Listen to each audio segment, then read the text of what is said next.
AQS Quilt Week categories are based off of quilting method and size. So you have your stationary machine quilted, movable machine quilted, hand quilted, and we do have some themed categories. Modern, fiber arts, and mixed media. And for those new to contest, first time entry in an AQS Quilt Week contest.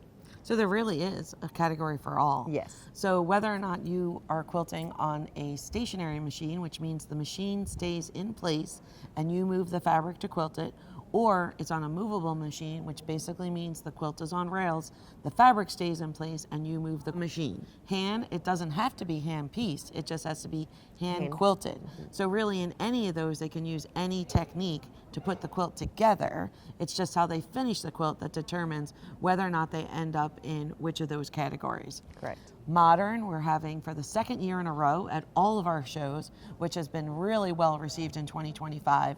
So we're hoping that you just blow us away even more in 2026 with your quilts. And then fiber arts, Michelle, let's talk to them a little bit about that mixed media fiber arts category, because there's a good amount that goes into that category. Absolutely. So fiber arts mixed media can include, it also includes pictorial. So if you have a quilt that represents a person, place, or thing, you want to look at that fiber art category. With the mixed media, fabric needs to be your primary medium, so keep that in mind as well.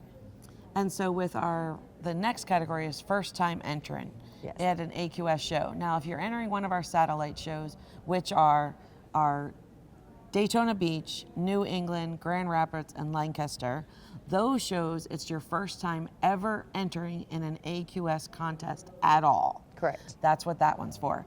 In our Paducah, we give you a little bit of an exception. It's your first time ever entering in an AQS Quilt Week Paducah. Yes. So if by chance you enter in Daytona and then you want to enter in Paducah, that's acceptable. Yes. As a first time entry. And then there's so many more categories at Paducah. We'd be here all day if we talked to you about that. 16 in total. Including miniatures, Yes. which I feel is not often talked about, and they are just absolutely fabulous.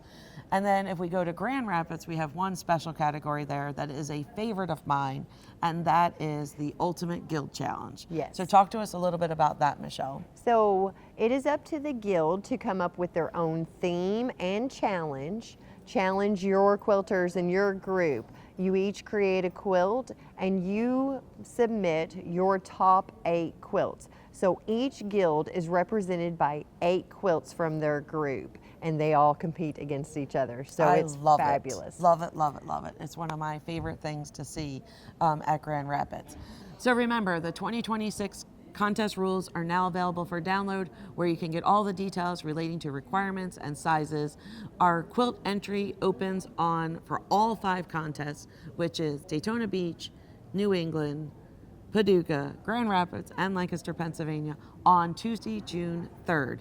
They all have separate deadlines, but you can find out all those details with the link below to the contest rules, or go to AmericanQuilter.com. Remember, you can't win if you don't enter, and we'd love to see you in our winners gallery.